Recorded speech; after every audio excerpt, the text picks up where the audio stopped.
台语字真趣味，乡亲啊，烧蒸台语安尼写，烧蒸。烧蒸两个意思，第一个意思相撞。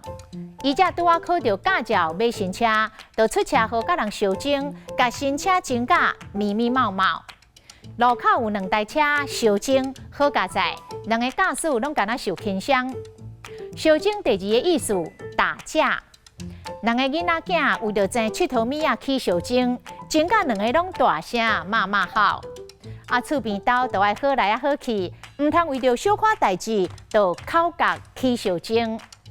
烧蒸的蒸，精米，甲豆腐，也就是甲切啊外壳去掉，保留其中的米粒啊，就是精米。另外华语的击打、撞、揍，台语拢会当讲蒸。伊出大力，为伊的胸壳啊蒸落去。有一句俗语，用别人的拳头母蒸石狮，用别人的拳头去撞石狮子，就是就用别人的力量谋求家己的利益，这真不可取。另外，有一句俗语，小狗真罔控，罔控就是木屑，小狗真罔控就是用来骂人弄门伤大声，像一个青仔长做代志冲崩。